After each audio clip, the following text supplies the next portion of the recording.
Bab 901, Nama, Penguasa Dunia, aku menjadi penguasa gurun sejak awal penulis, ikan mas meniup gelembung. Plus mematikan mengatur ulang, pernyataan ini langsung menggelitik rasa ingin tahu orang-orang di sekitar, dan mereka segera membuka panel atribut mereka. Mereka tidak dapat melihat atribut apapun dan tidak mengetahui status levelnya. Namun, warna panel yang hanya dimiliki oleh para pemain itu sangat menarik. Mereka mengonfirmasi identitas pemain misterius itu, dan beberapa memperlihatkan tatapan yang sangat iri. Hebat, pemain ini mampu memimpin begitu banyak pasukan di pasukan pribumi. Sungguh menakjubkan, saya tidak akan menjadi seorang penguasa jika saya menjadi komandan pasukan ini. Tidak semua pemain adalah penguasa. Beberapa pemain memiliki keterampilan yang buruk dalam mengelola wilayah, jadi mereka menyerahkan harta benda mereka sejak lama dan pergi untuk tinggal di kota-kota pribumi. Sejumlah besar bergabung dengan pasukan pribumi. Mereka naik ke posisi tinggi setelah setengah tahun. Sering kali ada pemain yang pamer di forum. Beberapa secara tidak sadar mengira sosok yang turun dari punggung naga itu adalah pemain yang berpihak pada pasukan pribumi. Pada saat ini, Putri Tundel menurunkan kuda perangnya dan berdiri di hadapan semua orang. Putri kerajaan pertama-tama membungkuk kepada centaur dan menghadap pasukan di depan. Para pemain melihat pemandangan ini, dan itu membangkitkan semangat mereka. Selanjutnya, seharusnya pemain yang membawa pasukan untuk memberi hormat kepada centaur transenden, bukan? Demonstrasi seperti itu akan menggetarkan hati mereka tanpa henti. Mereka telah berfantasi lebih dari sekali bahwa suatu hari nanti seseorang akan memimpin pasukan yang mengguncang bumi dan membuat semua orang membungkuk kepada mereka. Injak, injak, sepatu bot kulitnya menghentak tanah, dan sosoknya, yang diselimuti pasir kuning, berjalan langsung ke semua petinggi di kota singa. Para pemain menunggu pemain untuk memimpin pasukan untuk membungkuk di hadapan centaur transenden.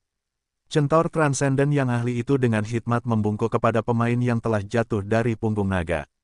Centaur itu selesai berbicara. Putri Tundel memegang dadanya pada saat yang sama. Penguasa agung, Tundel menyambut Anda. Para eselon kota singa segera mengikuti putri mereka dan memegang dada mereka.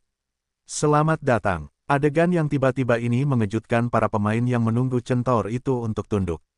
Perubahan yang mengejutkan itu hampir membuat mereka tercengang dengan mata terbelalak dan mulut ternganga. Pemain ini, centaur transenden itu tidak membawa bawahan. Pemain itu pastilah penguasa centaur transenden itu. Apakah dia benar-benar andalan keluarga kerajaan El? Beberapa orang saling memandang dan merasa tidak percaya dan tidak masuk akal. Bagaimana ini mungkin? Lelucon macam apa ini? Bagaimana mungkin pemain seperti dia bisa menjadi penguasa transenden? Bagaimana dia bisa menjadi pelindung sang putri yang mengendalikan hampir 100.000 pasukan? Beberapa berdiri tegak dan lurus di antara kerumunan dan membungkuk dengan kepala tertunduk. Mereka sangat memukau. Richard melihat mereka sekaligus. Sudut-sudut mulutnya melengkung menjadi senyum main-main. Pemain, kalimat ringan ini membuat jantung para pemain berdebar-debar. Orang pertama yang kembali ke batu kecubung dewa adalah komandan prajurit. Dia adalah seorang prajurit berusia awal 30-an. Dia segera menjawab, "Itu benar, kakak besar, tuanku. Kami adalah pemain. Ini pertama kalinya kami bertemu. Tolong jaga kami." Saat dia berbicara, dia sama sekali tidak ragu dan membungkuk langsung. Posturnya bahkan lebih rendah hati daripada orang aborigin di sampingnya. Para pemain lain juga mendapatkan kembali akal sehat mereka dan memegang dada mereka dengan gembira. "Tuan yang terhormat, tolong jaga kami." Itu adalah orang penting kelas atas yang memiliki seorang transenden sebagai bawahannya. Sial, bahasa Indonesia, jika dia bisa berpegangan pada paha seseorang, itu akan 10.000 kali lebih baik daripada berpegangan pada paha seorang transenden. Richard tersenyum dan tidak mengatakan apa-apa lagi. Dia melambaikan tangannya untuk mengusir Putri Tundel. Sang putri belum berdiri. Mereka bertukar beberapa kata dengan lembut. Richard berbalik dan berjalan menuju aula utama di depan alun-alun di bawah pengawalan orang banyak sesudahnya. Richard mengangguk pada mereka saat dia melewati beberapa pemain. "Kalian bisa datang dan menemuiku setelah perjamuan." Dengan itu, dia pergi. "Ada apa?" Tundel bertanya dengan rasa ingin tahu saat dia melihat para pemain. "Penguasa agung, apakah kamu kenal dengan Grace Mainland Overlord?" Richard menggelengkan kepalanya. "Tidak, aku tidak mengenalnya." "Lalu mengapa mereka begitu bersemangat?" Tundel sedikit bingung. Richard tersenyum. Karena Emily, tentu saja. Oke, Tundel mengangguk sambil berpikir. Kemudian, dia sepertinya memikirkan sesuatu dan bertanya dengan penuh minat.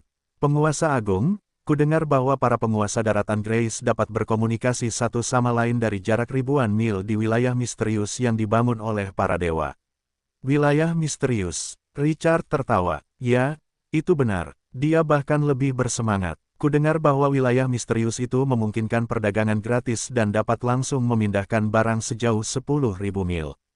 Selain itu, setiap orang dapat memiliki identitas baru.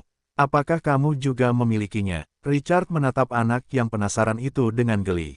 Tentu saja. Apa milikmu? Richard mengangkat bahu. King Qiu, King Qiu. Richard tidak mengatakan apa-apa lagi, jadi dia tidak bertanya lebih lanjut. Para eselon kota singa yang mendengar percakapan mereka teringat nama ini. Mereka bertanya kepada Grace Mainland Lord apakah mereka pernah mendengar nama ini. Kegembiraan menyelimuti para pemain seolah-olah mereka telah memenangkan jackpot. Saya tidak menyangka akan bertemu dengan orang penting seperti itu di tempat seperti ini. Komandan, apa yang harus kita lakukan? Beberapa orang menatap komandan prajurit yang berusia 30-an. Pada saat ini, tangan prajurit ini gemetar. Dia menarik napas dalam-dalam beberapa kali untuk menenangkan diri. Jangan gugup, orang penting seperti ini bukanlah orang biasa. Tidak semudah itu untuk mendekatinya. Dia selesai berbicara, dan pemain wanita di sampingnya segera berkata, Komandan, pihak lain sangat kuat. Mengapa kita tidak memberitahu dia lokasi obelis itu? Itu peta terbaik dengan para transenden yang menjaganya. Kita tidak memiliki peluang sama sekali. Manfaatnya akan sangat besar jika kita dapat menggunakan informasi ini untuk menukar dukungannya di pesawat ini. Kata-kata ini menggerakkan komandan prajurit. Namun, menurut informasi yang kami terima, ada sarang tingkat transenden di obelis itu. Pemain wanita itu mengejek kata-katanya. Meskipun itu adalah sarang pasukan tingkat transenden, apakah itu sekuat itu? Apakah kita memiliki kemampuan untuk melakukannya? Jika mereka berkembang ke titik di mana mereka dapat menghancurkan obelis itu, bunga lili daylilies sudah dingin, jadi lebih baik untuk mengeluarkannya dan membuat kesepakatan. Pemain komandan prajurit itu menghela napas lega. Biarkan aku memikirkannya terlebih dahulu, pasukan transenden akan membahasnya setelah membuat kesepakatan dengan sang putri. Saat dia berbicara, dia tampaknya telah memikirkan sesuatu dan melihat sosok yang telah menghilang dari pandangannya.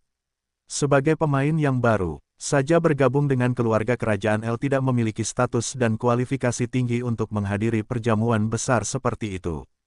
Siapa yang tahu siapa nama orang penting itu? Beberapa orang menggelengkan kepala serempak. Bagaimana kami tahu? Kami bahkan tidak punya waktu untuk bertanya tadi. Pada saat ini, seorang prajurit berjalan cepat ke arah mereka. Prajurit itu bertanya sambil mendekat. Apakah kau kenal seorang penguasa daratan Grace yang bernama King Qiu? Kata-kata ini membuat beberapa dari mereka agak bingung. King Qiu, tentu saja, aku mengenalnya. Dia adalah penguasa daratan Grace yang terkuat. Dia dikenal sebagai ahli nomor 1 di antara miliaran orang.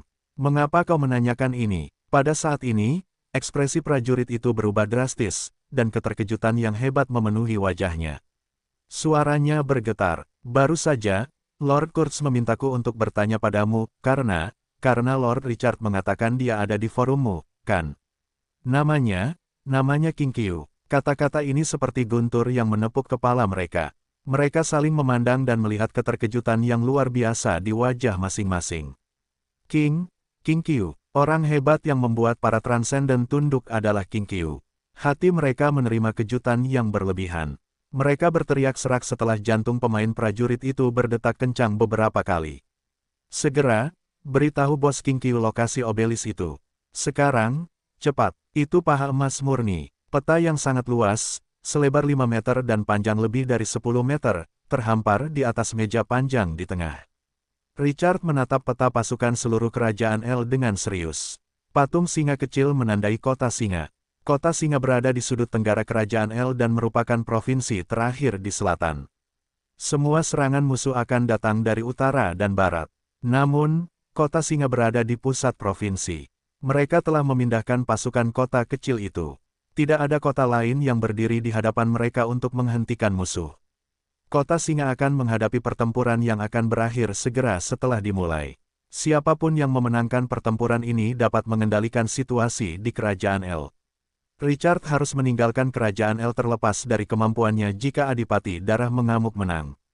Setidaknya dia bisa melihat dan bertemu orang-orangnya lagi suatu hari nanti. Itu bisa terjadi di masa depan. Para bangsawan dan pasukan yang membenci Adipati Darah Mengamuk akan langsung mengguncang fondasi kekuasaannya setelah kekalahannya. Pada saat itu, pengaruh keluarga Kerajaan El akan meningkat 10 kali lipat. Putri Tundel menunjuk ke celah berdarah yang ditandai di peta. Suaranya melepaskan kebencian yang tercekik sesudahnya. Pasukan utama Kerajaan El ditempatkan di celah jurang. 10 legiun utama dan 1 legiun elit. Legiun elit level 15, dan setiap legiun utama level 13-14. Tapi Raging Blood Duke, bajingan tercela itu, bukan hanya pengkhianat yang memalukan. Kolusi dengan para dewa jahat itu mengerikan. Pengkhianat itu memindahkan pasukan ini keluar dari celah jurang dan menuju ke kota singa. Dia secara eksklusif mempersiapkan komandan umum pasukan ini. Jenderal ini tidak akan pernah menjadi sekutu kita lagi. Mungkin jurang itu mengikis dan merusak pasukan ini setelah pemberontakan mereka. Dia menunjuk tanda gunung lainnya. Ini adalah wilayah Black Mountain. Musuh ini selalu mengagumi Raging Blood Duke dan memiliki 5 pasukan utama. Di sini, Duke Dek, 7 legiun utama. Ruangan itu mengumpulkan atmosfer yang semakin berat dengan setiap sapuan jarinya di seluruh peta. Richard melihat sekeliling dan tidak dapat menemukan sekutu yang layak di peta. Pengkhianat itu sengaja mempersiapkan prajuritnya menjadi lebih kuat dari sebelumnya. Seluruh kerajaan menjadi musuh. Mereka harus berhadapan dengan 40 legiun. Sementara itu, Lion City hanya memiliki 8 legiun. Mereka hampir tidak memiliki 9 dengan bala bantuan Twilight City dan pasukan cadangan Lion City. Perbedaannya sangat besar. Raging Blood Duke dapat menghasilkan 15 legiun elit di atas level 15. Lion City hanya memiliki 2 elit tanpa bala bantuan dari Twilight City. Mereka memiliki Centaur Emily level 20 dan Arquebuses Vampire level 23 Lorena. Mungkin itulah keuntungan Lion City dalam perang ini. Mereka akan memiliki 3 Transcendent jika Richard menambahkan Fire Elemental Lord. Raging Blood Duke hanya memiliki 1 Transcendent. Jarang bagi Twilight City untuk memiliki kekuatan tingkat tinggi untuk menghancurkan lawan dalam perang berskala besar seperti itu. Namun, banyak faktor yang tidak pasti ada, seperti jurang-jurang dan hubungan antara Duke pengkhianat dan para dewa jahat. Semua ini dapat memengaruhi arah perang. Siksaan ini membuat napas Richard sesak saat dia merenung. Semua orang dengan gugup melihat sosok itu saat dia menatap peta. Dia akan menjadi pembuat keputusan utama dalam perang ini. Satu perintah, atau bahkan satu pikiran, dapat mengubah situasi. Richard mengumpulkan pikirannya dan melihat sekeliling setelah waktu yang lama. Pemenang terakhir perang ini, pasti kita. Raging Blood Duke akan berada di sekitar kota tidak peduli berapa banyak pasukan yang dia miliki. Keyakinan dan keyakinan membanjiri nada tenang Richard. Suasana yang tidak nyaman itu menghilang setengahnya. Itulah pertama kalinya kebanyakan orang di kota singa melihat Richard. Namun, mereka sudah memiliki rasa percaya yang kuat padanya. Para Transcendent harus memanggilnya sebagai tuan mereka. Mungkin itulah alasannya. Kekuatan adalah satu-satunya jalan keluar. Sikap Richard sudah cukup untuk membuktikan segalanya. Tundel menarik napas dalam-dalam dan berkata perlahan, "Penguasa Agung Richard, semua pasukan di kota singa akan berada di bawah komando Anda." Putri muda itu segera menyerahkan komando. Sebuah faksi hanya bisa memiliki satu suara. Benar, Tundel adalah putri kerajaan El, tetapi Richard adalah kunci sebenarnya dari misi tersebut. Richard mengangguk dan tidak berdiri dalam upacara. Selanjutnya, izinkan saya menjelaskan pengaturannya. Dia akan menemukan Raging Blood Duke dan membunuhnya secara langsung, jika memungkinkan. Sayangnya, kerajaan El bukanlah wilayahnya. Tidak realistis untuk membunuh seorang Transcendent yang mengendalikan ratusan ribu pasukan sebelum Raging Blood Duke menunjukkan dirinya. Raging Blood Duke tidak perlu muncul jika kota singa tidak dapat menahan pengepungan pasukannya. Kartu truf di tangan musuh jauh lebih kuat daripada kota singa di permukaan. 1 jam kemudian, para pemain yang menunggu di luar akhirnya melihat para pahlawan kota singa saat mereka berjalan keluar dari aula pertemuan. Pada saat ini, kegugupan dan kegelisahan hampir menghilang dari wajah mereka, dan mereka semua menunjukkan ekspresi gembira. Mereka mengenakan kepercayaan diri untuk pertempuran yang akan datang. Seorang prajurit berjalan cepat dan melihat ke arah pemain komandan prajurit. Beberapa orang langsung bersemangat. Ya, Tuan, dia buru-buru mengikuti. Mereka melewati gerbang raksasa setinggi lebih dari 10 meter dan ukiran bergambar singa. Mereka memasuki aula pertemuan yang sangat luas. Sosok dengan suara yang familiar itu duduk di meja kayu panjang di tengah area tersebut. Richard memusatkan pandangannya pada peta datar. Sepertinya dia memikirkan tindakan balasan untuk pertempuran yang akan datang. Beberapa orang itu mendekat dengan bersemangat dan gugup. Para pemain memegang dada mereka dan membungkuk serempak. Bos besar King Qiu, postur mereka penuh hormat. Sapaan itu mengejutkan Richard. Dia menatap mereka. Dia tidak bisa menahan senyum. Dia melambaikan tangannya. Jangan mengada-ada. Beberapa orang itu kembali bersemangat. Richard melanjutkan, bagaimana Anda bisa sampai ke pesawat ini? Pemain komandan prajurit adalah yang pertama merespons. Bos King Qiu, kami muncul di dekat wilayah itu karena keretakan spasial. Richard mengangguk. Apakah Anda menemukan sesuatu di L? Pemain prajurit itu langsung bersemangat ketika dia bertanya tentang ini. Kami tidak berada di dekat kota singa. Kami datang ke sini hanya karena mendengar bahwa Putri L mengibarkan bendera melawan Raging Blood Duke. Dalam perjalanan, kami tidak sengaja menemukan ruang misterius yang cukup menarik. Bos King Qiu, ini akan menarik minat Anda. Richard memang melihat ekspresi mereka dengan penuh minat. Apa yang Anda temukan? Pemain prajurit itu menatap wajahnya. Obelis. Mata Richard berbinar. Sistem yang disebutkan secara luar biasa dalam paket ekspansi baru, bab pertama, Dimension Explorer, di pesawat berukuran sedang dan di atasnya, ada juga bangunan unik obelis. Dan menangkap obelis itu akan memberikan hadiah yang besar. Sistem tidak akan menyebutkan obelis jika itu tidak penting. Richard meminta Dewa Penipuan Tai Long dan pemakan jiwa gelap Kratos untuk memperhatikan obelis potensial di pesawat selama pertempuran berdarah di pertukaran busuk ketika dia berada di Naga Plain.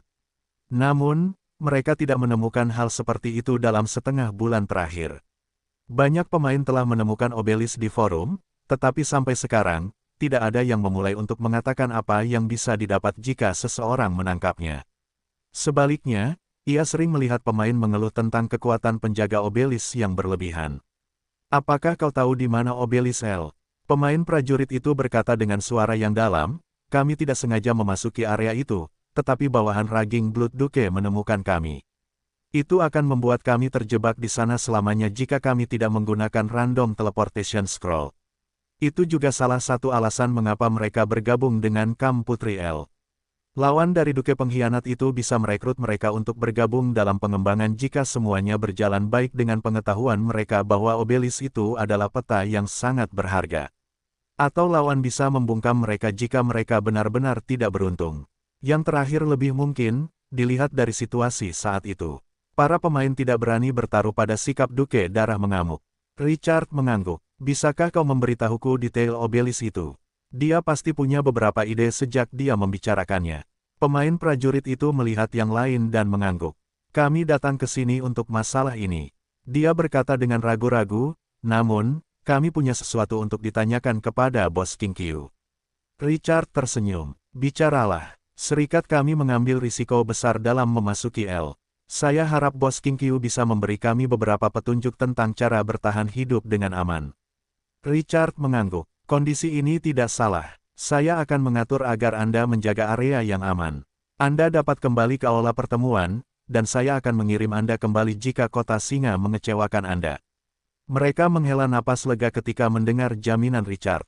Itu bukan permainan. Orang-orang akan mati dalam perang. Siapa yang bisa menjamin tidak akan ada yang salah sekarang karena kota singa berada pada posisi yang sangat tidak menguntungkan. Pemain prajurit itu menenangkan diri dan mengatur pikirannya. Dia berkata, Bos King Qiu, obelis itu tersembunyi di bidang dimensi ini. Anda hanya dapat melihatnya jika Anda melangkah ke area itu dari depan. Kalau tidak, kita seharusnya tidak menemukannya. Bahkan jika kita terbang di atasnya. Kekuatan yang sangat perkasa menjaga obelis itu, dan ada pahlawan manusia super. Kami belum pernah bertemu pahlawan luar biasa itu sebelumnya. Kami hanya menerima pemberitahuan dari panel atribut. Para penjaga adalah setengah naga dengan garis keturunan naga. Mereka sangat perkasa dan semuanya level 19. Setidaknya ada satu pasukan. Satu skuadron bisa menghancurkan kita dengan hanya 5.000 tentara yang kita miliki saat itu. Nada suaranya terdengar intens saat dia mengatakan ini. Penjaga yang sangat kuat, dan harta karun yang tersembunyi di dalamnya juga sangat menggoda. Setidaknya ada 3 sarang pasukan Transcendent. Jantung Richard berdebar kencang. 3 sarang pasukan Transcendent, itu jelas merupakan jumlah kekayaan yang dilebih-lebihkan. Seseorang dapat menggambarkan kinerja mumi Raja Bulan yang bersinar di medan perang sebagai sesuatu yang berlebihan. Sedangkan untuk para Transcendent, selain pasukan non-tempur, penyebar kejahatan, pengkhotbah, dia juga merupakan pasukan non-tempur. Tidak ada orang lain, itu langsung menggelitik minat Richard. Richard membutuhkan 10 juta sarang untuk maju menjadi Transcendent. Itu berarti 20 juta unit sumber daya langka. Twilight City tidak dapat mendukung tingkat konsumsi seperti itu dengan industrinya saat ini. Di mana lokasi itu? Pemain prajurit itu melangkah maju beberapa langkah. Aku akan membaginya denganmu. Richard tidak berdiri dalam upacara.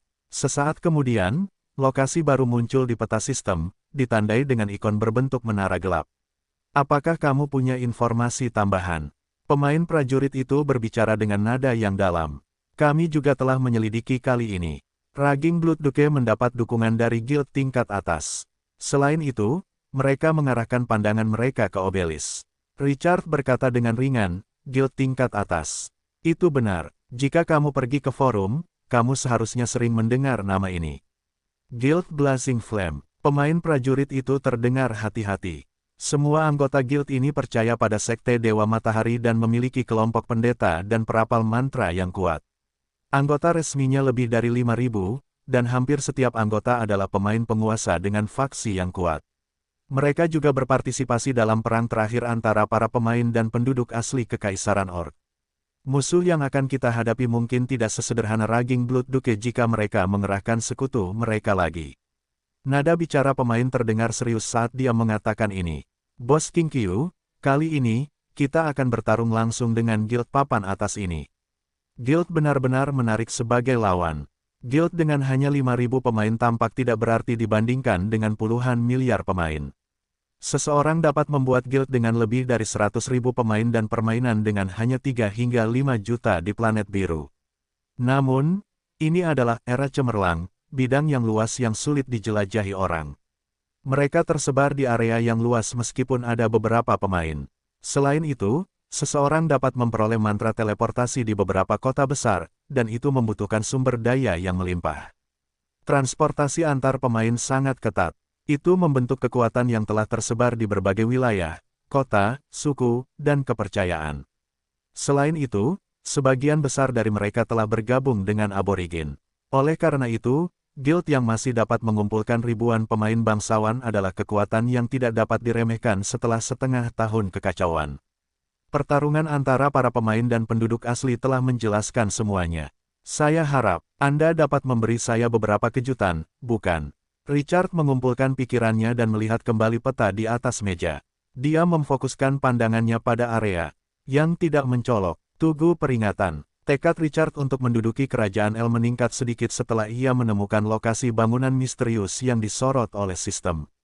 Selain itu, ia dapat menggunakan kekuatan kerajaan El untuk menyerang Tugu peringatan jika ia membantu Putri El merebut kembali kerajaan. Itu tidak diragukan lagi akan mengurangi harga yang harus ia bayar. Sekarang, ia perlu menggunakan segala cara untuk memenangkan perang ini. Sudah lama sejak ia datang ke era cemerlang, tetapi ini adalah pertama kalinya ia memimpin perang monumental. Ia memiliki hampir 9 legiun, dan musuh melebihi 40. Semakin besar skala perang, semakin tinggi persyaratan untuk kekuatan komando. Sudah sangat sulit bagi kekuatan luar biasa untuk memengaruhi arah medan perang. Selain itu, pihak lain akan memiliki tindakan balasan yang sesuai. Ketidakpastian yang cepat terjadi pada malam tanggal 25 Januari 5 jam setelah Richard tiba di kota Singa. Para prajurit yang menjaga kota tiba-tiba menyadari sebuah lubang besar langsung terpaku di langit. Pembukaan itu seperti air terjun, dan pasir kuning yang tak terhitung jumlahnya mengalir turun yang menghantam tanah dengan marah di tengah keheranan mereka. Pasir kuning telah mengembun hingga ketinggian tertentu. Akhirnya mencapai level itu. Tiba-tiba mulai bergerak. Mereka melonjak menuju kota Singa seperti ombak yang mengikuti air pasang. Para prajurit yang menjaga berada dalam kekacauan. Para prajurit nyaris tidak tenang ketika pengawas di belakang berteriak dan mengumpat. Gelombang pasir kuning melonjak. Yang bisa mereka lakukan hanyalah menonton. Itu telah menenggelamkan seluruh padang rumput di depan kota Singa. Aksi ini berlangsung hingga siang hari pada tanggal 26 Januari. Air terjun pasir kuning menghilang tanpa jejak ketika celah spasial di langit berangsur-angsur tertutup. Para prajurit yang menjaga melihat pasir kuning tak berujung di luar kota Singa. Seolah-olah kota Singa telah menjadi kota gurun dalam semalam. Itu tampak sangat mengejutkan. Kemudian, mereka melihat bahwa pasir kuning melayang di udara. Pasir halus itu menjulang setinggi 7 atau 8 meter. Seolah-olah seseorang telah menggunakan pilar untuk menopang pasir kuning dengan kuat. Untungnya, pasir dalam jarak 100 meter dari tembok kota tidak berubah. Kalau tidak, tembok kota setinggi 40 meter itu akan menjadi 20 hingga 30 meter. Suara retakan bergema sesudahnya. Para prajurit di tembok kota menoleh tanpa sadar dan melihat gerbang spasial di utara kota Singa. Bau darah yang pekat datang dari dalam. Kabut merah mengaburkan penglihatan mereka. Mereka tidak bisa melihat apa yang ada di dalam dari luar. Namun, raungan dan teriakan itu menakutkan. Itu membuat orang merasakan hawa dingin di tulang belakang mereka. Seolah-olah tempat jahat yang mengerikan bersembunyi di balik keretakan spasial. Richard menerimanya, dan Lion City membentuk sistem pertahanan baru sesuai dengan ritmenya. Richard menajamkan pedangnya untuk pertempuran. Dia tiba-tiba mendengar pemberitahuan sistem. Ding gelombang Lord Saint of Light telah memimpin pasukan untuk menangkap obelis pertama kecil. Semua hadiah diperoleh X2. Tambahan, satu item aneh. Untuk merekam momen-momen yang mengasyikkan, Anda dapat memasuki ruang streaming langsung dan memulai streaming langsung dari pesawat lain. Seorang penguasa untuk mengambil alih obelis. Richard mengerutkan kening. Itu bukan poin utamanya. Sistem memberikan hadiah tambahan kepada para pemain yang bisa menaklukkan obelis. Itulah poin utamanya. Selain itu, bahkan mulai streaming langsung. Dia segera merasa bahwa obelis lebih penting dari yang dia duga. Asteris. Di Kerajaan L, seorang pengkhianat yang mengerikan muncul di aula utama istana. Raging Blood Duke, mengenakan jubah merah darah dan mahkota merah di kepalanya. Ia duduk di singgasana yang bertatahkan berbagai macam permata. Tangan kanannya memegang pedang panjang yang tebal dan berat, sementara tangan kirinya memegang kain lap putih untuk mengelapnya.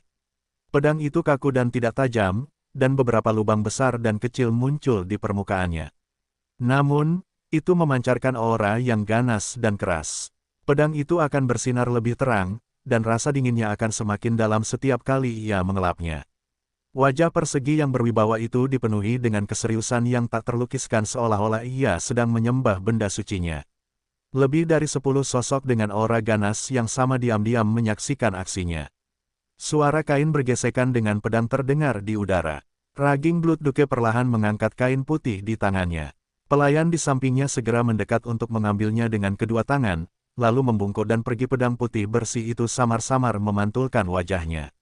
Apakah kau tahu apa yang baru saja dikatakan agen rahasia di kota Singa? Para pahlawan di bawah menggelengkan kepala serempak. Adipati darah yang mengamuk perlahan menekan pedangnya ke tanah dan menatap mereka dengan berbahaya. Anggota setia L yang tersisa memperoleh dukungan dari sebuah faksi di alam utama, alam manusia. Lebih jauh lagi, orang yang mendukung adalah anggota penguasa daratan Grace. Suasana berubah aneh setelah dia mengatakan ini. Seorang penguasa daratan Grace punya nyali untuk melawannya. Seorang pahlawan berambut putih berdiri dan berkata dengan sungguh-sungguh, "Yang mulia, kekuatan penguasa daratan Grace tidak perlu dikhawatirkan. Jika kau khawatir, biarkan aku yang memimpin." Adipati darah yang mengamuk mengerutkan kening. "Aku tidak khawatir tentang beberapa penguasa daratan Grace.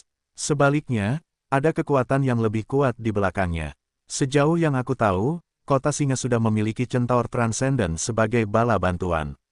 Juga, Grace Mainland Lord menggunakan beberapa metode yang tidak diketahui untuk menutupi Lion City dengan pasir kuning. Pada saat yang sama, ia menempatkan pasukan yang kuat di sana. Ini bukan kekuatan yang dimiliki Grace Mainland Lord." Kata-kata ini membuat ekspresi semua orang berubah serius. "Yang mulia, mengapa Anda tidak bertanya kepada Grace Mainland Lord dari Blazing Flame Guild?" Raging Blood Duke mengangguk. Saya telah memanggil mereka. Seorang prajurit dengan cepat memasuki aula sebelum dia bisa selesai berbicara. Yang mulia, Blazing Flame Guild ingin bertemu dengan Anda. Kirim mereka masuk. Prajurit itu mendengar perintah itu dan segera berbalik dan pergi. Sesaat kemudian, serangkaian langkah kaki yang berisik terdengar. Selusin atau lebih sosok dengan pakaian yang berbeda berjalan di depan ambang pintu. Aura mereka berbeda dari para pahlawan di aula.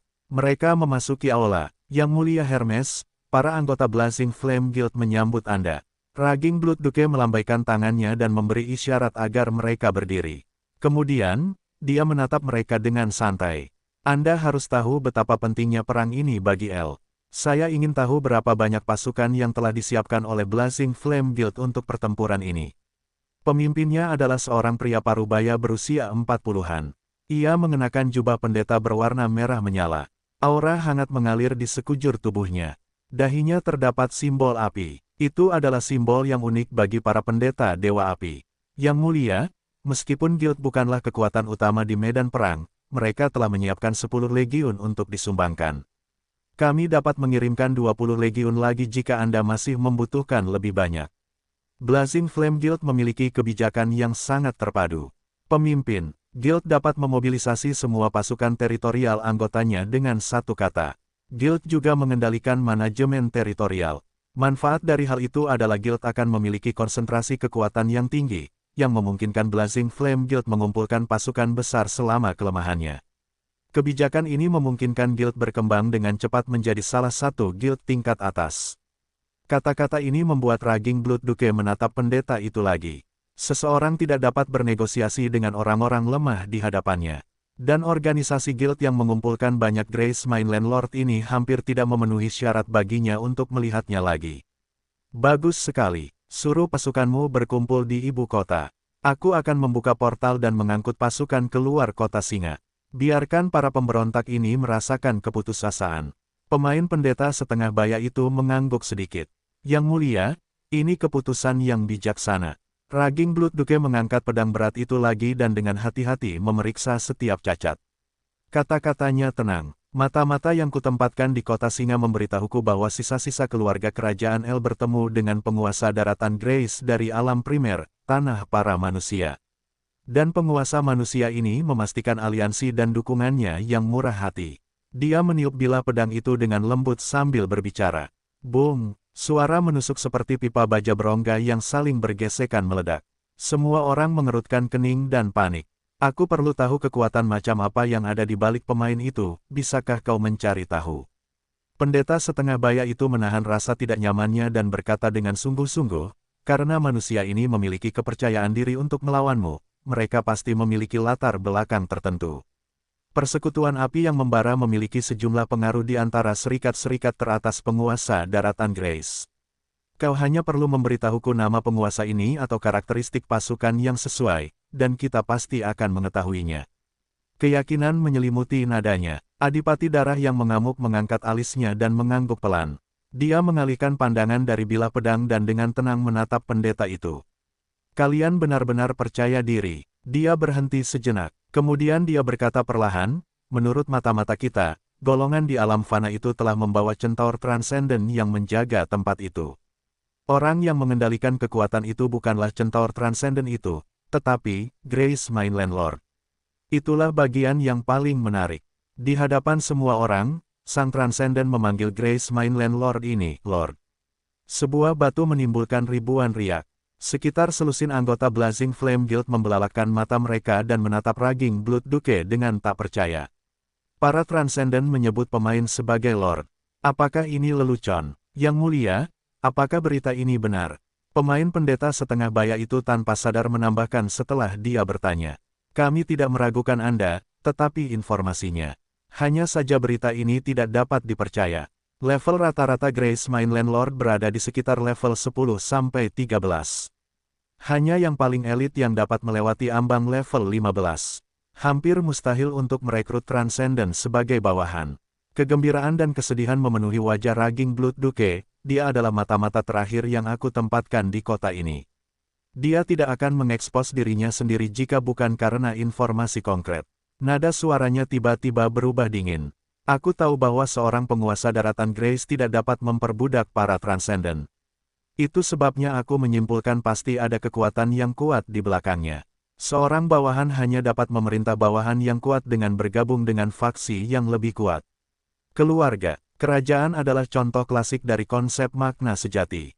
Transcendent itu adalah seorang pelayan. Penguasa daratan Grace itu harus memiliki status tertentu dalam kekuasaannya untuk disebut penguasa. Sekarang, kau hanya perlu memberitahuku di mana faksi pihak lain berada di alam utama dan seberapa banyak kekuatan yang masih mereka sembunyikan. Pendeta dari persekutuan api berkobar menghela napas lega. Jadi seperti ini, mereka mengatakan itu konyol bagi seorang transenden untuk membungkuk dan berlutut di hadapan seorang pemain dan memanggilnya penguasa. Pendeta itu berkata dengan lembut, "Yang mulia, bisakah kau memberitahuku lebih banyak detail tentang penguasa daratan Grace? Nama serikat, atau namanya?" Duke Darah mengamuk berkata perlahan, ketika dia tiba di kota Singa, anggota keluarga kerajaan L yang tersisa menyambutnya dan memanggilnya Richard. "Richard," pendeta itu merenung dengan penuh semangat. Beberapa orang saling memandang dan melihat kebingungan di wajah masing-masing. Tidak ada nama seperti itu di antara para pemain top. "Yang mulia, kami belum pernah mendengar nama ini. Tolong beri kami waktu untuk menyelidikinya." Duke Darah mengamuk mengangguk. Persekutuan api berkobar hendak pergi. Duke yang gigih itu mengingat sesuatu dan berkata dengan lembut, "Anggota keluarga kerajaan L yang tersisa tampaknya telah bertanya kepada Tuan Daratan Grace tentang nama barang misterius yang dapat Anda perdagangkan. Mereka tampaknya memanggilnya King Qiu." Duke Darah mengamuk selesai berbicara. Beberapa orang menggigil saat mereka hendak pergi. Mereka mengangkat kepala dan menatap Duke Darah mengamuk dengan tidak percaya dan kaget. King Qiu," pemain pendeta itu dengan gemetar berkata, "Yang mulia, apakah Anda yakin? Apakah Anda yakin telah mengingat nama itu dengan benar? Namanya benar-benar King Qiu." Duke Darah mengamuk merasakan ada yang salah. Dia menyipitkan matanya sedikit. "Benar sekali, namanya benar-benar King Qiu. Kenapa?" Pemain pendeta itu berkata dengan suara serak dan ekspresi aneh. "Jika pihak lain adalah King Qiu, yang transenden itu bisa jadi adalah pelayan pihak lain. Sayangnya, tidak ada yang bisa menghubungi pemain Holy Disciple. Tidak ada yang tahu apa yang diperoleh pihak lain dari obelis tersebut." Fungsi livestream memotong diskusi di forum tersebut. Terakhir kali ia mengeluarkan dekrit adalah di arena kematian dari Dungeon berskala besar sebelumnya. Tanpa diduga, sistem tersebut terbuka lagi kali ini. Sistem tersebut membatasi pemain dari livestream setelah beberapa pengujian. Mereka hanya bisa menggunakannya saat menjelajahi plane lain. Mereka tetap tidak bisa menggunakan primary plane. Sebagian besar pemain tetap senang, meskipun banyak pemain solo yang mengeluh. Meskipun mereka bisa berinteraksi di forum, cara mereka mengirim pesan berbeda. Keduanya bukanlah hal yang sama. Tidak lama kemudian, puluhan juta orang mulai melakukan live stream. Namun, karena terlalu banyak pemain, hal itu memecah pemain, dan hanya sedikit yang berkumpul untuk menonton. Beberapa guild telah melihat peluang dan segera mengambil tindakan untuk menarik perhatian. Itu untuk meningkatkan pengaruh. Masing-masing menjadi pemandangan yang megah karena merupakan operasi kelompok. Itu menyenangkan untuk ditonton dan jauh lebih menarik daripada pemain dengan satu lore. Banyak guild yang berhasil. Selama beberapa waktu, banyak pemain datang dan mencari perlindungan. Ketika guild lain melihat ini, mereka mengikutinya dan mulai melakukan streaming langsung untuk meningkatkan popularitas mereka. Tiba-tiba, semua pemain menjadi bersemangat. Waktu berlalu dengan cepat. Itu 2 hari. Tanggal 28 Januari adalah akhir bulan pertama tahun 7601 dari era cemerlang. Itu juga saat pertempuran di L dimulai. Saat itu tepat pukul 10 pagi, dan langit gelap. Tembok-tembok menjulang tinggi yang dipenuhi prajurit di Lion City berdiri kokoh. Mereka semua adalah prajurit manusia. Mereka mengenakan baju zirah dan membawa pisau panjang atau pedang standar. Tatapan mereka tegas. Anak panah yang tak terhitung jumlahnya melesat keluar dari menara pemanah di balik tembok kota. Hujan anak panah akan jatuh saat setiap perintah diteriakkan. Satu orang dengan kuat menarik ketapel besar berisi batu dan penggulung di belakang. Batu-batu yang dapat menghancurkan gajah akan meraung keluar, melintasi tembok kota, dan mendarat di pasukan musuh di luar untuk setiap tangkapan yang dilepaskan. Pasukan perapal mantra mulai merapal mantra penguat pada penjaga di tembok kota. Seluruh kota berputar dengan kecepatan tinggi seperti gasing. Semua itu karena titik-titik hitam tak berujung di ujung setiap garis pandang. Pasukan Raging Blood Duke telah tiba. Di sebelah timur, Richard melihat keluar dari tembok paling vital di atas gerbang kota. Putri Tundel berdiri di samping Richard dengan ekspresi muram. Emily berjalan maju mundur dengan penuh semangat sambil membawa kapak perangnya. Pasukan musuh yang tak terhitung jumlahnya tampaknya telah membawanya kembali ke surga tamasya musim semi, dan dia pun bersemangat. Sang Dark Soul Eater, Kratos, berdiri di belakangnya. Pahlawan papan atas yang tingginya lebih dari 6 meter ini tinggal selangkah lagi untuk menjadi seorang transenden. Dan perang ini bisa menjadi batu loncatannya ke langkah berikutnya. Pihak lain akan bertanggung jawab atas hasil kerusakan utama dalam perburuan Raging Blood Duke. Bos level 19 ini juga memiliki kemampuan ini. Archjuices Vampire, Lorena level 23, telah menghilang dengan sempurna. Dark Apostle ini memiliki karakteristik bersembunyi di alam tersembunyi. Tidak mungkin orang bisa mengetahui keberadaannya selama yang diinginkannya. Penguasa Agung Richard, ini adalah gelombang pemberontak pertama dari Raging Blood Duke. Dipimpin oleh Mountain Duke. Mountain Duke memiliki sebagian garis keturunan Mountain Giant. Dia level 19 dan ditutupi dengan kulit yang terbuat dari batu. Dia dapat menahan serangan busur silang pengepungan. Dia memiliki seorang prajurit level 18 yang memimpin pasukan di sampingnya. Dia adalah seorang penyihir gunung, yang terkenal karena kendalinya terhadap sihir. Selain itu, pasukan pemberontak ini memiliki 2 legiun prajurit elit, yang semuanya adalah prajurit gunung level 15 ke atas. Ada kesungguhan yang tak terlukiskan dalam nada suaranya. Pihak yang mempertahankan kota selalu memiliki keuntungan besar. Itu hanya gelombang pertama serangan musuh. Itu adalah masalah yang menyiksa. Lawan bisa saja menjatuhkan kota singa jika bukan karena para pengawas yang transenden. Richard bisa merasakan ketegangan di hati putri muda itu, dan senyuman yang menghibur setidaknya bisa membantu meredakannya. Jangan khawatir, semuanya sudah siap. Sekarang, satu-satunya hal yang perlu kamu lakukan adalah percaya padaku. Tundel, masa depan keluarga kerajaan El akan selalu berada di bawah komandomu. Tidak seorang pun bisa mengubah kenyataan ini. Keyakinan yang kuat dan tatapan tegas segera memberi sang putri dukungan. Dia menghela napas dan mengangguk dengan sungguh-sungguh. Penguasa Agung Richard, jika kita menyingkirkan para pemberontak, keluarga kerajaan El akan memerintah kerajaan bersamamu. Sumpah yang kita buat tidak akan pernah berubah. Richard menepuk bahunya dan tidak berkata apa-apa. Beberapa pemain di pihak yang bersumpah setia kepada kota singa melihat pemandangan ini, dan mata mereka memerah karena iri. Dengar, janji apa yang didapat King Qiu. Kerajaan El adalah sebuah bidang dengan populasi yang sangat besar. Bahkan jika dimensi alternatif tidak sesubur bidang mortal, itu masih merupakan dimensi berukuran sedang dengan populasi 10 juta. Jumlah mineral dalam permainan itu sangat banyak. Sayangnya, tingkat keuntungan ini tidak ada hubungannya dengan mereka. Richard memperhatikan titik hitam dalam penglihatannya tumbuh seukuran ibu jari dan mulai memanjat pasir kuning di sekitar Lion City. Dia menoleh untuk melihat ke belakangnya. Kratos, setelah perang, kau harus menjaga kekuatanmu. Perang ini adalah kesempatan bagimu untuk maju. Keinginannya untuk mendapatkan kekuatan tingkat atas ini menjadi lebih kuat setelah dia merasakan kekuatan transenden. Dia tidak perlu berperang dalam perang ini jika dia memiliki 10 transenden. Sayangnya, terlalu sulit untuk memelihara seorang transenden. Richard merenung. Sina dan Dark Valkyrie tiba-tiba muncul dalam benaknya. Keduanya telah lama meninggalkan Twilight City.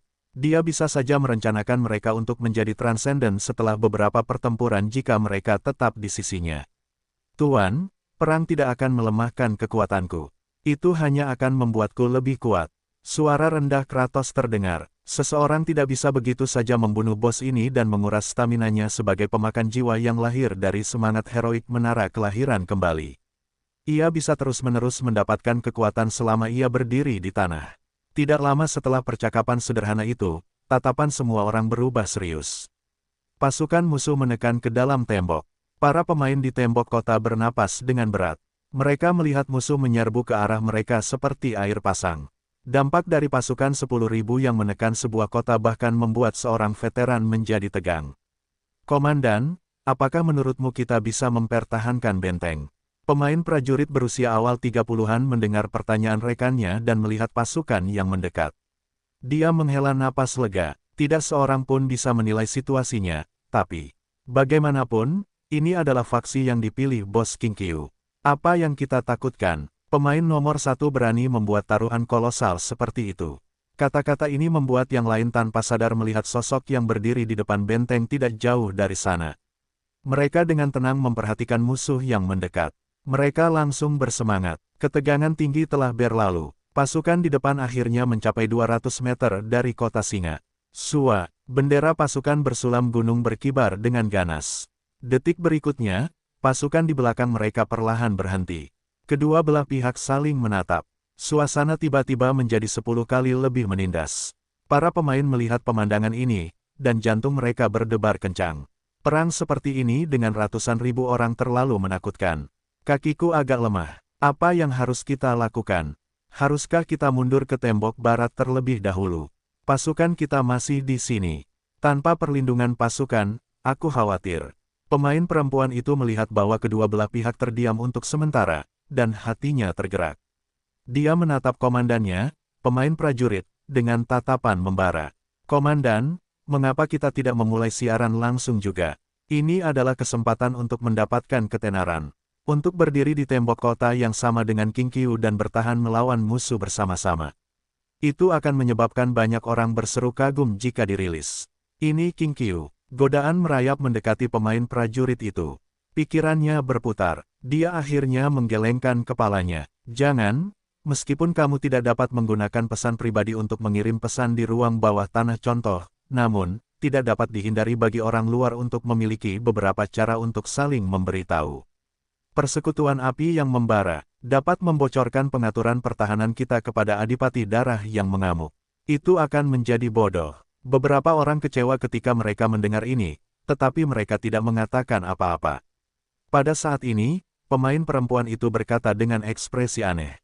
Komandan, buka siaran langsung di forum dan periksa, persekutuan api yang membara telah menyiarkan kita secara langsung. Hah, itu mengejutkan beberapa orang. Pemain itu segera membuka area siaran langsung yang baru saja dibuka di forum. Komandan itu segera melihat nama ruangan di bagian atas baris pertama Blazing Flame Guild vs King Qiu. Di bawah, Blazing Flame Guild berada di level yang luar biasa dan telah menjadi musuh King Qiu. Kami akan segera melancarkan serangan terhadap pasukan yang dibantu King Qiu. Tidak ada pengenalan yang dilebih-lebihkan, tetapi kalimat ini segera membangkitkan rasa ingin tahu semua orang. Keberadaan macam apa Blazing Flame Guild itu? Itu adalah guild tingkat atas. Perintah administratif mengatur dan memantau serikat ini yang terkenal dengan pemainnya yang mampu memadamkan jiwa. Serikat ini telah muncul dengan ganas dalam pertempuran sebelumnya antara pemain dan penduduk asli orc. Segudang perang skala besar telah membantu serikat ini membangun reputasi. Namun, serikat ini akan menghadapi karakter legendaris itu, King Qiu. Ini King Qiu. Tidak perlu ada catatan pertempuran tambahan. Seseorang hanya perlu menyebutkan nama pihak lain. Kata King Qiu identik dengan memberdayakan. Banyak orang menjadi terkenal lalu jatuh. Banyak guild bangkit lalu menghilang. Hanya King Qiu yang tersisa. Hingga saat ini, King Qiu masih diakui publik sebagai yang terkuat. Sekarang, guild tingkat atas melawan pemain terkuat. Mereka akan saling berhadapan di level yang sama. Pikiran saja bisa membuat seseorang merasakan gairah percikan yang bisa terbang kemana-mana. Pemain warrior melihat jumlah penonton, 3,2 miliar. Dia langsung menelan ludahnya. Siaran langsung telah berlangsung selama beberapa hari. Karena jumlah penonton yang besar, hanya beberapa ruang siaran langsung yang melampaui 100 juta. Sekarang, dengan nama King Qiu, sepertiga dari miliaran pemain telah datang. Para penonton kembali merasakan apa artinya menjadi pemain nomor 1 dari data ini.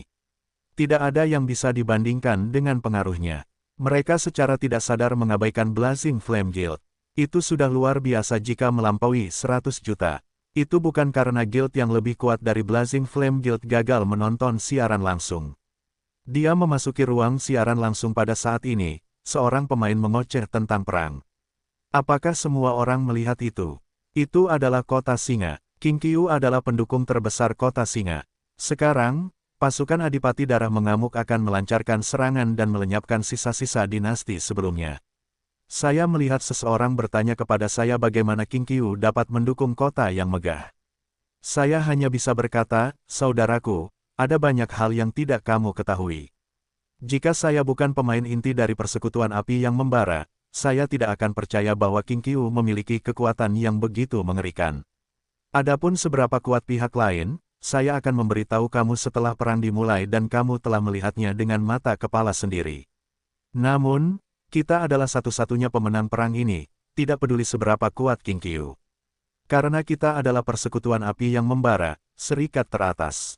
Pada saat ini, banyak pemain terus-menerus berkomentar dengan layar peluru yang sudah dikenal. Cepat, perang akan segera dimulai. Pembantuku masih menungguku untuk memiliki anak kedua. Apakah ada pasukan King Qiu di kota ini? Jangan bohong padaku. Apa yang kau lakukan? Kenapa kau tidak menyerang? Ada 8 legiun di sini. Kau bisa mengalahkan mereka dalam satu gelombang. Aku ingin melihat King Qiu. Dasar brengsek jelek, jangan keluar dan mengotori tempat kejadian. Sebuah suara bergema di tengah diskusi panas di antara para pemain. Wuh, sebuah trompet panjang dan dalam tiba-tiba terdengar, dan seluruh langit mengeluarkan gema yang berdengung. Suara yang luar biasa itu membuat darah orang-orang mendidih. Sial, aku merinding menonton siaran langsung. Aku ingin menunggangi Husky-ku ke medan perang. Membunuh King Qiu, mencuri makanan, uang, dan wanita. Aku sangat bersemangat. Kamera dengan cepat memperbesar gambar yang mengikuti trompet. Kemudian, penonton dapat melihat pasukan gunung, yang lebat seperti hutan dan memancarkan rasa penindasan yang kuat. Mereka maju menuju kota di depan. Secara bertahap seperti gelombang besar yang menyapu semuanya. Tidak ada yang bisa menghentikannya. Pada saat ini, komentar peluru di ruang streaming langsung menjadi padat. Para pemain prajurit menyaksikan siaran langsung yang berdetak kencang. Mereka ingin melihat apakah ada kekurangan. Namun, para penonton di ruang siaran langsung segera menyadari ada yang aneh. Para prajurit tembok kota tidak menyerang mengikuti pasukan yang maju. Mengapa? Mereka menyaksikan kematian puluhan ribu prajurit musuh dalam satu gelombang di tembok kota yang menjulang tinggi di kota Singa. Itu melambungkan moral mereka. Mereka mulai memburu para prajurit yang telah bergegas ke dasar tembok kota untuk menyerang kota di bawah komando para perwira. Tanah di belakang mereka telah terbalik. Pasukan di bawah tembok kota berubah seperti sasaran hidup jika bukan karena dukungan rekan satu tim mereka. Tidak ada yang tersisa hidup di bawah setelah beberapa putaran salvo. Putri Tundel menatap medan perang yang tertutup asap dan debu. Dia menarik napas dalam-dalam beberapa kali. Dia tidak bisa meredakan emosi yang melonjak di hatinya. Dia tanpa sadar menoleh untuk melihat sosok heroik di sampingnya. Napasnya bergetar. Dia tahu Richard telah memasang jebakan. Tetapi dia tidak menyangka jebakan itu begitu kuat hingga melumpuhkan musuh. Kecemasan dan kekhawatiran di hatinya langsung hilang sebelum rekor pertempuran yang dilebih-lebihkan ini. Debu mengendap. Pemimpin pasukan ini, Duke Gunung, menatap pemandangan di depannya dengan wajah pucat. Jantungnya berkedut. Itu adalah pasukan yang telah dia habiskan malam yang tak terhitung jumlahnya dan usaha untuk menempanya, dan begitu saja. Itu hilang. Aura yang keras dan abadi memenuhi kulitnya yang terbuat dari batu. Itu berubah lebih gelap. Dia tiba-tiba mengangkat pedang sepanjang 3 meter yang seberat pintu. Kemarahan dan kegilaan yang tak berujung memenuhi nadanya. Keladai Kijara Sagi Maktata, akulah pelopor. Niat pertempuran bergema di seluruh medan perang. Prajurit yang tersisa dari Mountain Duke meraung pada saat yang sama. Keladai Kijara Sagi Maktata, auranya langsung melonjak hingga batasnya. Bunuh mereka. Pahlawan setinggi 4 meter dengan garis keturunan raksasa gunung ini memimpin serangan dengan pedang yang lebih tebal dari pintu. Pada saat ini, pasukan di belakang mereka melonjak bersama dengan penguasa mereka. Mereka akan melangkah ke bumi yang terbalik. Penyihir gunung level 18 di belakang mereka berdiri terpaku. Mereka mengangkat tongkat mereka. Sihir yang tak berujung melonjak keluar. Pasir kuning yang bergelombang di depan mereka segera membeku. Butiran pasir yang tak terhitung jumlahnya berubah menjadi batu dan terbang ke atas. Itu membuka jalan tepat di bawah tembok kota. Duke Gunung memimpin 2 legiun elit terakhir dan menyerang ke depan. Pada saat ini, moral pasukan gunung yang rendah mencapai puncaknya. Para pemain mengira King Qiu akan memenangkan pertempuran ini tanpa menumpahkan setetes darah pun. Namun, mereka segera menjadi bersemangat ketika mereka melihat pemandangan ini. Para pemain dari Blazing Flame Guild menjadi lebih bersemangat. Apakah kamu melihat itu? Itu adalah Duke Gunung, seorang pahlawan dengan garis keturunan raksasa gunung. Tidak hanya levelnya sudah mencapai 19. Potensinya bahkan setinggi areng. Busur pengepungan bahkan tidak bisa menembus pertahanan musuh. Aku juga mendengar bahwa Sang Adipati memiliki hati gunung. Itu bisa menghidupkannya kembali di wilayah itu bahkan jika dia mati. Karena itu, dia memimpin dan menyerang di garis depan setiap kali dia bertarung. Streaming langsung diperbesar. Sebuah tembakan dari langit mengenai Sang Adipati Gunung. Rasa penindasan memenuhi fisiknya yang kekar, pedangnya yang berat lebih tebal dari pintu, dan pasukan yang tak terhitung jumlahnya di belakangnya. Komentar peluru langsung menjadi padat. Sial, pahlawan level 19. Itu bisa langsung menghancurkan gerbang kota. Berapa banyak orang dengan level yang sama di kota singa? King Qiu sebaiknya tidak terkalahkan dalam satu gelombang. Level ini bukan lelucon. Sial, aku pasti telah merekrut pahlawan seperti itu. Seberapa hebat itu? Diskusi meningkat di antara para pemain. Streamer dari Blazing Flame Guild segera meningkatkan volume. Bisakah King Qiu menganggap serius seorang pahlawan level 19? Para penonton pemain mengumpat ketika mereka melihat betapa menyebalkannya orang ini. Teman baik, di pihak mana kamu? Orang ini melihat kontroversi itu. Dia berbicara lagi. King Qiu tidak seperti yang kamu pikirkan. Kalau tidak, dia tidak akan memenuhi syarat sebagai lawan Blazing Flame Guild-ku. Pemimpin guild menugaskannya untuk mempromosikan Blazing Flame Guild dalam perang ini. Dan cara terbaik untuk mempromosikannya adalah dengan menginjak-injak legenda di antara para pemain. Semakin kuat King Qiu, semakin tinggi reputasi yang bisa diperoleh Blazing Flame Guild setelah mereka menginjak-injaknya. Oleh karena itu, menyanjung lawan sangatlah penting. Dan bahkan jika dia tidak menyanjungnya, orang cabul itu akan tetap menunjukkan kekuatan yang akan mengejutkan semua orang. Pikirannya berputar, dia tidak bisa menahan diri untuk tidak menggertakkan giginya. Sialan, pihak lain memiliki seorang transenden sebagai budak. Apakah itu seorang transenden? Kata-kata ini menyebabkan layar peluru meledak. Aku akan memberimu 999 untuk ini. Aku hampir tertawa. Apakah kamu sedang menceritakan lelucon dingin? Aku tidak ingin canggung lagi. Kamu pikir kamu lucu? Sebuah gerakan dalam adegan itu membangkitkan semangat para pemain di ruang streaming langsung saat mereka berdiskusi. Duke Gunung memimpin serangan dan bergegas ke depan tembok kota. Pertempuran dimulai. Anak panah menghujani seperti tetesan air hujan. Swoosh, swoosh, swoosh. Masing-masing mendarat tepat sasaran, Duke Gunung. Klang, ujung panah mengenai sasaran tetapi tidak menembus tulang dan jantung seperti yang diharapkan. Sebaliknya, ia terbang ke tempat lain. Kulit Duke Gunung adalah baju sirah alami. Anak panah biasa tidak akan berpengaruh padanya. Tembakan anak panah tidak akan bisa melukainya. Adegan ini cukup berdampak. Para pemain di ruang siaran langsung berseru kaget, dan mereka membeku dengan mata terbelalak. Pada saat ini, balista di dinding, yang selama ini diam, dengan kuat menarik penggulung tali busur. Bas! Tali busur melesat keluar. Tali itu bergetar tanpa henti dan mengeluarkan suara yang menusuk telinga. Kekuatan yang luar biasa menyebabkan anak panah itu merobek langit dan melesat ke arah Duke Gunung dengan mendominasi. Para pemain di ruang siaran langsung berseru tanpa sadar. Namun, anak panah pengepungan itu mengenai Duke Gunung level 19 dengan keras sebelum dia bisa memikirkannya. Kaca, itu menghancurkan baut balista yang bisa menembus batu-batu besar. Atau seolah-olah dia telah menabrak pelat baja dan terlempar. Dan ini hanya membuat tubuh Duke Gunung sedikit lamban. Bahkan busur silang pengepungan tidak bisa menembus pertahanan. Adegan itu tampak sangat berlebihan. F***, apakah ini manusia sialan? Apakah kamu bercanda? Siapa yang bisa membunuh bos seperti ini? Aku sudah khawatir untuk King Qiu. Dengan bos ini sebagai garda depan, seseorang tidak dapat mengandalkan kota seperti ini. Duke Gunung menarik sebagian besar senjata api dan meraung. Dia menyerang setelahnya di bawah tatapan gugup semua orang. Postur itu seperti kelahiran dewa perang. Pasukan itu berjarak 50 meter dari tembok kota. Bayangan hitam besar melompat dari tembok kota.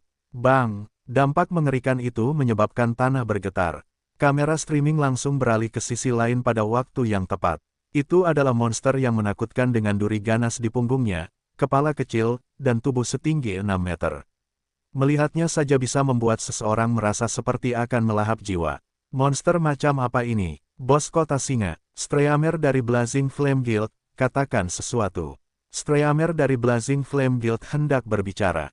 Namun, suara mengerikan yang melompat turun dari tembok kota tiba-tiba menyerbu ke depan. Kepala pihak lain jatuh ke tanah, dan tubuhnya condong ke depan. Itu bergetar dengan setiap langkahnya. Dia menciptakan momentum 1000 pasukan yang menyerbu. Pada saat ini, anak panah di tembok kota tiba-tiba berhenti. Duke Gunung akhirnya bisa bernapas. Dia melihat pemandangan ini, dan matanya tiba-tiba berubah menjadi abu-abu kehijauan.